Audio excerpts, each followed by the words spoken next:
نحمده ونصلي ونسلم على رسوله الكريم اما بعد فاعوذ باللہ من الشیطان الرجیم بسم اللہ الرحمن الرحیم۔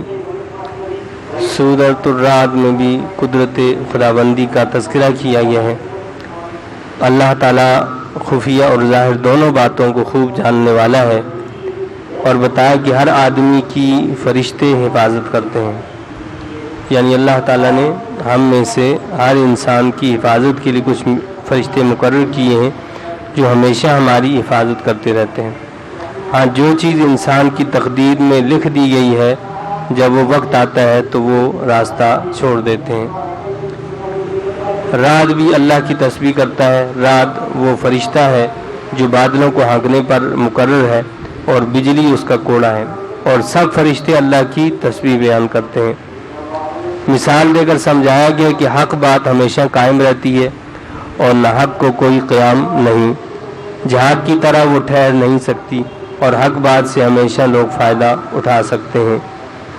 ارشاد ہے کہ جو لوگ اللہ کی خوشنودی کے لیے برے کاموں سے الگ رہے، اور جو 5 وقتہ نماز قائم کریں، اور اللہ کے دیے ہوئے میں سے حقدار کو اہل خانہ، رشتہ داروں، فقراء اور مساکین کو دیں، برائی کے عوض بھلائی کرتے رہیں، تکلیف اور اذیت پر صبر کر کے چپ رہیں، تو آخرت کا گھر انہی نیک بخت لوگوں کے لیے ہے۔ اللہ کے وعدوں کو توڑنے والوں کے لیے لعنت اور آخرت میں برا ٹھکانہ بتایا گیا ہے۔ دنیا کی خوشحالی پر وہی اتراتے اور خوش ہوتے ہیں جو آخرت کے منکر ہیں۔ نیک لوگوں کے لیے آخرت میں ہمیشہ کی راحت رکھی گئی ہے۔ بتایا کہ اگر دنیا میں کوئی ایسی کتاب ہو کہ اس کے پڑھنے کے وقت پہاڑ اپنی جگہ سے ٹل جائے، اور زمین چیر دی جاتی، اور مردے بولنے لگتے، تو قرآن ہی میں یہ صفت ہوتی، کیونکہ اس کا درجہ تمام کتب سے زیادہ ہے۔ اپنے رسول مقبول صلی اللہ علیہ وسلم کو مخاطب ٹھہرا کر امت کو سنایا ہے کہ جو کوئی اس آخری شریعت کو چھوڑ کر کسی اور طریقے پر چلے گا تو اللہ تعالیٰ اس پر ناراض ہوگا، جس سے اس کو بچایا نہ جا سکے گا۔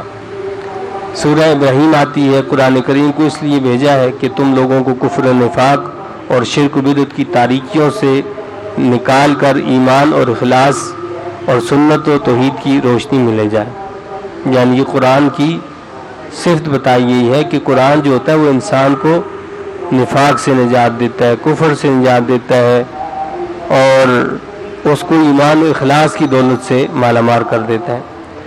حضرت سیدنا موسیٰ علیہ السلام کا قصہ سنا کر اشارہ دیا ہے کہ قریش کو وہ یہ بات سمجھ لیں کہ جب بنی اسرائیل نے حضرت موسیٰ علیہ السلام کی نصیحت مان لی تو انجام یہ ہوا کہ ایک مدت تک ان کی حکومت اور دین کی سرداری قائم رہی۔ اب اللہ تعالیٰ نے اپنے آخری نبی محمد مصطفیٰ صلی اللہ علیہ وسلم کو بھیجا ہے۔ اگر تم بھی نبی وقت کی اطاعت کرو گے تو تمہیں بھی حکومت اور سرداری اللہ عطا فرمائے گا۔ کفار کے اعمال کی مثال قیامت کے دن ایسے ہوگی جیسے آندھی میں کوئی راکھ کو اڑنے سے نہیں بچا سکتا۔ اسی طرح کافروں کو نیک اعمال سے کوئی فائدہ نہیں ہوگا، سب نیکیاں وہاں برباد ہو جائیں گی۔ قیامت کے دن ساری مخلوق کو ایک بڑے میدان میں کھڑا کر دیا جائے گا، اور ان کے اعمال کے مطابق جزا اور سزا دی جائے گی۔ دوزخی جب شیطان کو ملامت کریں گے تو وہ کہے گا فلا تلومونی ولوموا انفسکم، تم مجھے کیوں ملامت کرتے ہو؟ ملامت کرنا ہے تو اپنے آپ کو ملامت کرو، بلکہ تمہیں اپنے آپ کو ملامت کرنا چاہیے، اس لیے کہ میں نے تم پر کوئی زبردستی نہیں کی، تم نے تو خود میرا کہنا مانا۔ یعنی مقصد یہ ہے کہ شیطان اس وقت مکر جائے گا، اور وہ یہ کہے گا کہ جی میں نے تو ایک دعوت دی تھی، انہوں نے خود ایکسیپٹ کر لی، تو میرا تو اس میں کوئی قصور نہیں ہے۔ تو اس لیے وہ قیامت کے دن انسان سے کہے گا کہ تو اپنے آپ کو ملامت کر۔ مومن کی مثال پاکیزہ درخت جیسی قرار دی گئی ہے، جس کی جڑ مضبوط اور شاخیں اور جو اس کے پھل وغیرہ ہوتے ہیں وہ پھیلے ہوئے ہوتے ہیں، اور ہمیشہ اس میں پھل لگتے ہیں۔ اسی طرح اللہ کا کلمہ مومن کے دل میں مضبوطی سے جگہ پکڑے ہوئے ہے، اور اس کے عمل شاخوں کی طرح آسمان پر چڑھتے رہتے ہیں۔ جبکہ کافر کی مثال بے فیض درخت اندرائن کی ہے جو بدبودار اور کمزور ہوتا ہے، جڑ بالکل کمزور ہوتی ہے، ذرا سی ہوا کے جھونکے سے بھی جگہ سے اکھڑ جائے۔ اسی طرح کفار اپنے غلط عقیدے کو مضبوط دلائل سے ثابت نہیں کر سکتے۔ ایمان والوں کو نماز، زکوٰۃ اور ظاہر و پوشیدہ میں صدقہ و خیرات کرنے کی تاکید فرمائی ہے، اور آخر میں حضرت ابراہیم علیہ السلام کی دعا کا بھی ذکر کیا گیا ہے جو آپ نے اپنے رب سے التجائیں کی تھیں۔ اللہ تعالیٰ سے دعا اور التجا ہے کہ اللہ تعالیٰ ہم سب کو ان تعلیمات کی سمجھ عطا فرمائے اور ان کے مطابق عمل کی توفیق دے۔ آمین۔ وآخر دعوانا الحمد للہ رب العالمین۔